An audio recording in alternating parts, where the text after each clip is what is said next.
अध्याय 2 Indo China में राष्ट्रवादी आंदोलन। इंडो चाइना किन दो देशों से मिलकर बना है? वियतनाम, लाहौर और कंबोडिया देशों से। हुआ हाओ आंदोलन के संस्थापक कौन हैं? हुई फूसो। The history of the loss of Vietnam के लेखक कौन हैं? फान बाई जाओ। कन्फ्यूशियस कौन थे? कन्फ्यूशियस एक चीनी विचारक थे। पेरिस में शांति संधि पर कब हस्ताक्षर किए गए? जनवरी 1976 में। फ्रांसीसी सेनाओं का सर्वोच्च कमांडर कौन था? General Henry नावारे। गार्नियर कौन था? गार्नियर उस फ्रेंडशिप दल का सदस्य था जिसने मैकांग नदी की खोज की थी। संरचनागत शब्द से आपका क्या अभिप्राय है? एक विशाल परियोजनाएं जिनसे अर्थव्यवस्था का ढांचा तैयार होता है। बड़ी सड़क परियोजनाएं, रेलवे नेटवर्क या बिजली घर इसी तरह की परियोजनाएं हैं। गणतंत्र से आपका क्या अभिप्राय है? आम जनता की सहमति और जनप्रतिनिधित्व पर आधारित शासन व्यवस्था गणतंत्र कहलाती है। शाही राजशाही के विपरीत ऐसी सरकार लोगों की सत्ता पर आधारित होती है।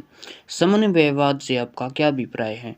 ऐसा विश्वास जिसमें भिन्नताओं की बजाय समानताओं पर ध्यान देते हुए अलग अलग मान्यताओं और आचारों को एक दूसरे के साथ लाने का प्रयास किया जाता है। न्युगेन थी स्वान कौन थी? न्युगेन थी स्वान वियतनाम की एक योद्धा महिला थी। उसे महिला के बारे में बताया जाता है कि उसके पास 20 गोलियां थी, लेकिन इन्हीं के सहारे उसने एक जेट विमान को मार गिराया था। नापाम क्या था?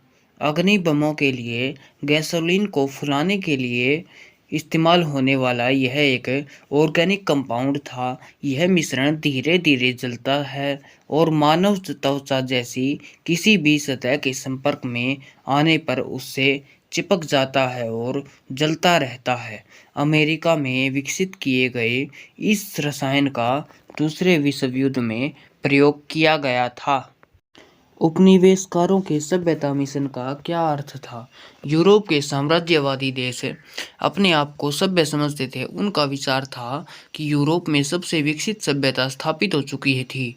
वे अपने अधीन देश के लोगों को असभ्य मानते थे, इसलिए वे मानते थे कि उपनिवेशों में आधुनिक विचारों का प्रसार करना यूरोपियों का ही दायित्व है और इस दायित्व की पूर्ति के लिए अगर उन्हें स्थानीय संस्कृति, धर्मों और परंपराओं को भी नष्ट करना पड़े तो इसमें कोई बुराई नहीं है।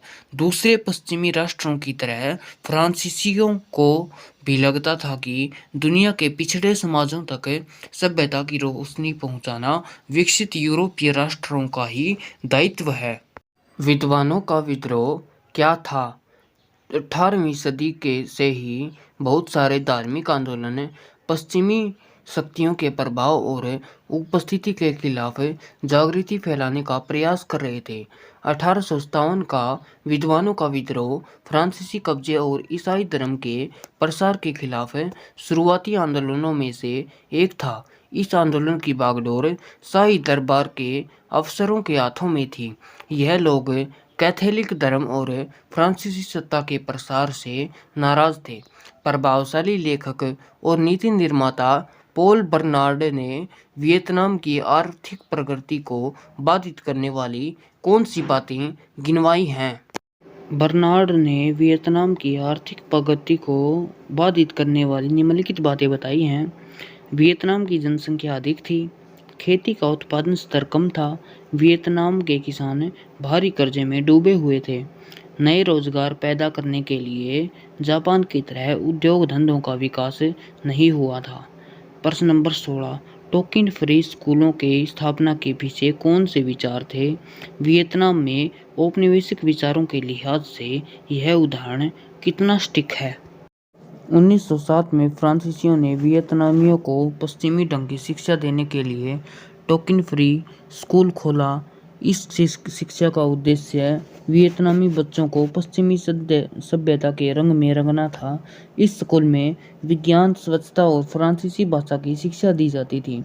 इस शिक्षा की कक्षाएं शाम को लगती थी और इसके लिए अलग फीस ली जाती थी। इस स्कूल में छात्रों को पश्चिमी लोगों जैसा दिखने के लिए उकसाया जाता था। बच्चों को छोटे छोटे बाल रखने की सलाह दी जाती थी। वियतनामी पारंपरिक रूप से लंबे बाल रखते थे। इस बात से पता चलता है कि फ्रांसीसी उपनिवेशिक वियतनामी लोगों की मूल पहचान को समाप्त कर देना चाहते थे।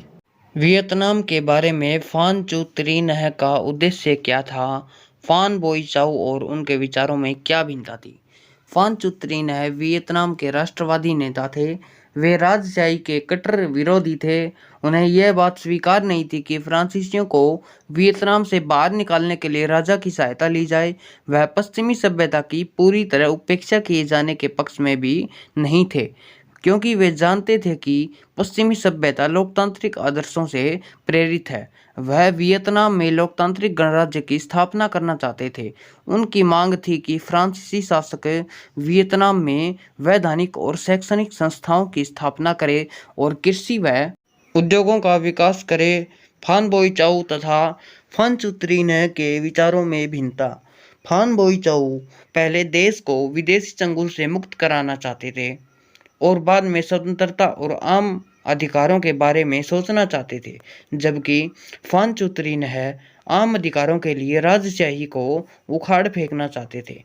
फान बोई चाउ अपनी योजना में राजशाही का प्रयोग करने के पक्ष में थे, जबकि फान चू त्रीनह राजशाही के बिल्कुल विरुद्ध थे।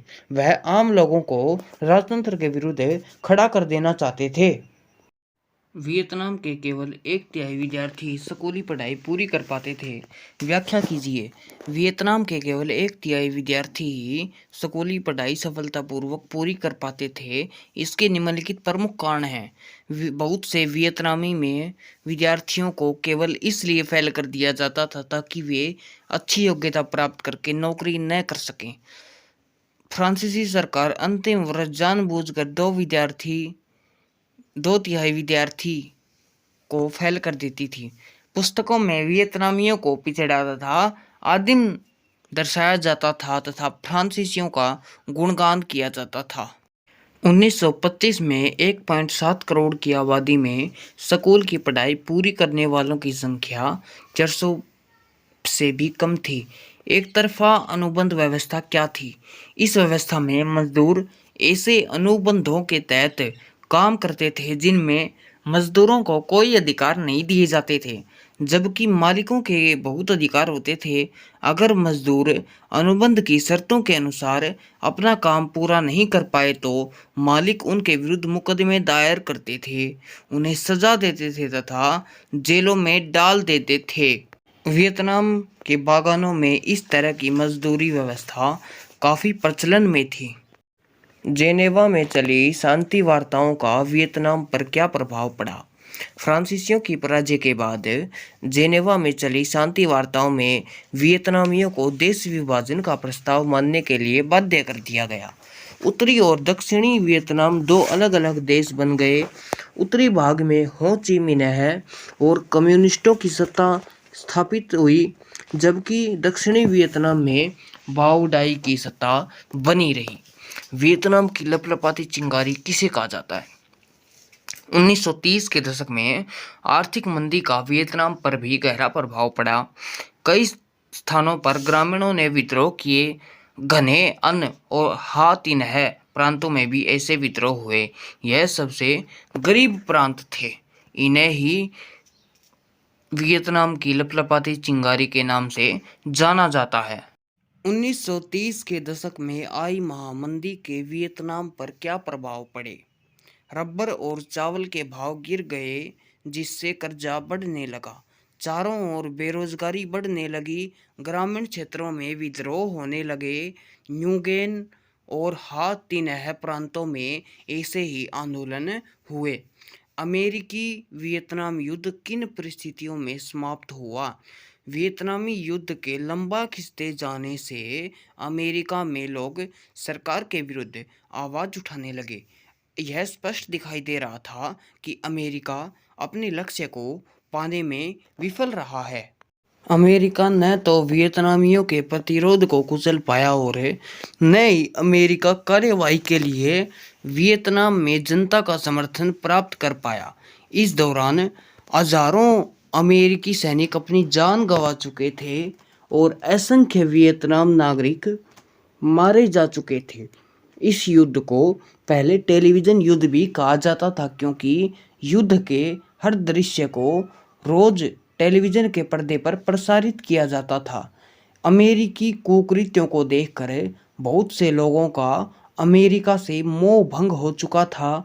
मैरी मैकार्थी जैसे लेखकों या जैन फोंडा जैसे कलाकारों ने तो उत्तरी वियतनाम का दौरा भी किया था और अपने देश की रक्षा के लिए वियतनामियों द्वारा दिए गए बलिदानों की भूरी भूरी प्रशंसा की।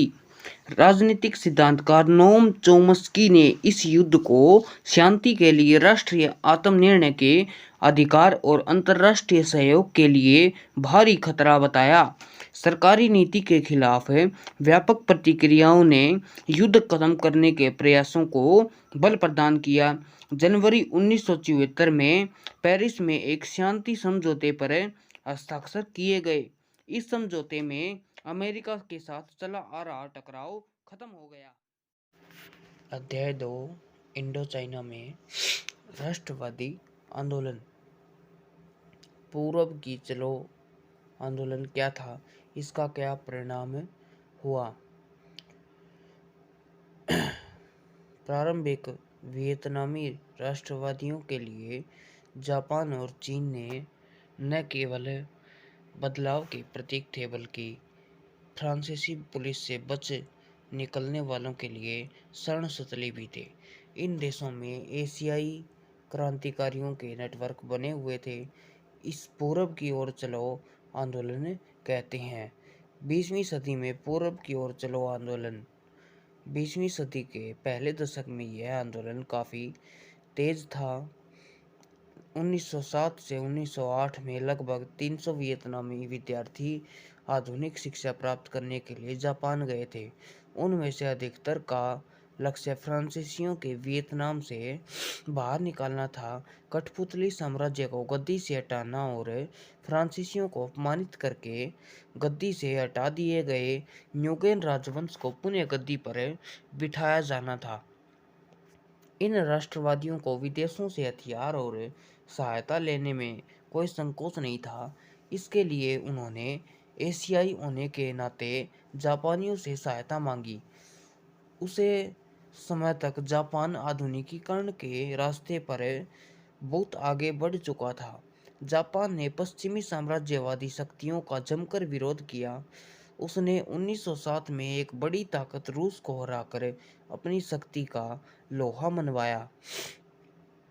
वियतनामी विद्यार्थियों ने टोक्यो में भी रेस्टोरेंट सोसाइटी की स्थापना कर ली, लेकिन 1908 में जापानी गृह मंत्रालय ने ऐसी गतिविधियों पर रोक लगानी आरंभ कर दी। फान बोई चाउ सहित बहुत सारे वियतनामी लोगों को जापान से निकाल दिया गया और उन्हें मजबूरन चीन तथा थाईलैंड में शरण लेनी पड़ी। वियतनाम की संस्कृति और जीवन पर चीन के प्रभाव की चर्चा करें तो उत्तर है, चीन का वियतनाम की संस्कृति और जीवन पर बहुत ही गहरा प्रभाव पड़ा।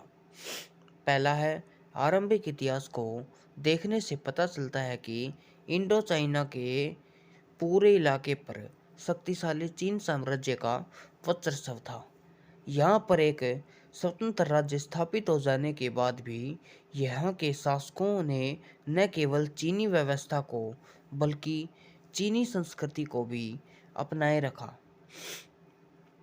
वियतनाम में चीनी धर्म, बौद्ध तथा कन्फ्यूशियसवाद का प्रभाव था। वियतनाम के व्यापार में भी रेशम मार्ग का बहुत महत्व था। वियतनाम की वेशभूषा तथा भाषा पर चीनी प्रभाव था।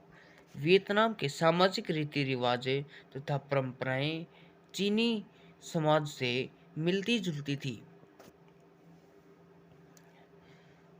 वियतनाम युद्ध में अमेरिकी हिस्सेदारी के कारणों की व्याख्या करें।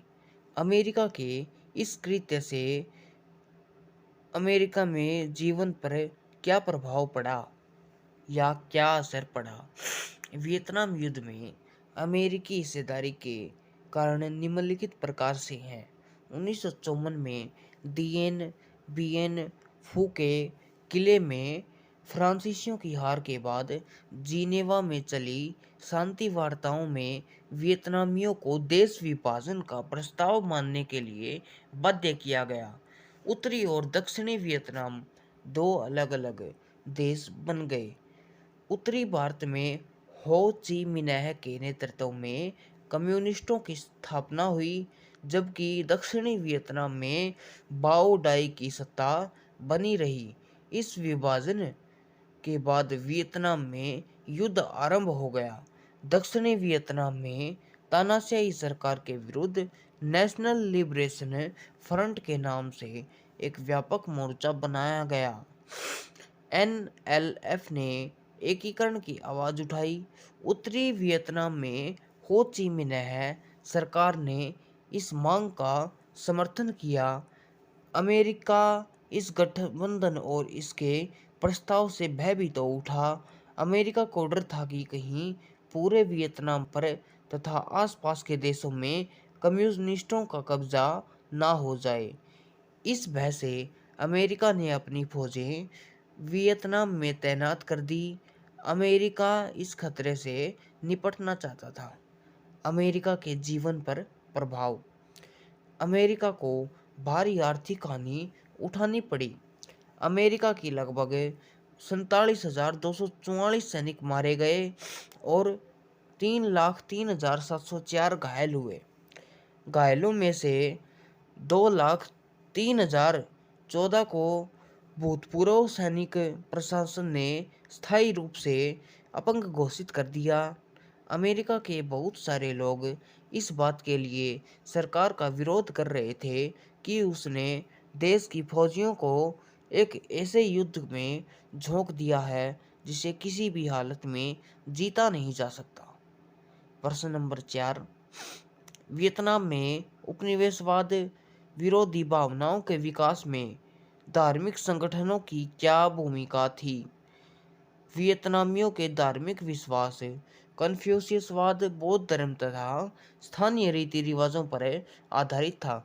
फ्रांसीसी मिशनरी वियतनाम में ईसाई धर्म के प्रसार में लगे हुए थे।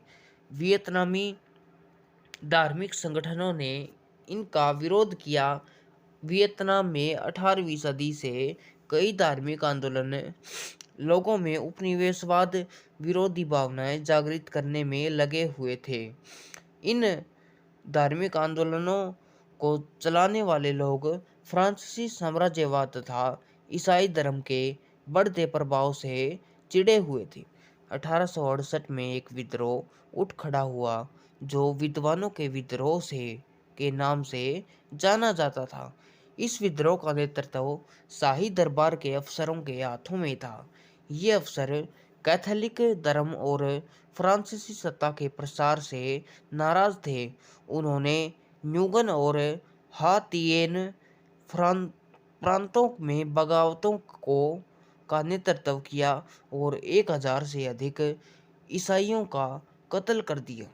फ्रांसीसियों ने इस आंदोलन को कुचल डाला।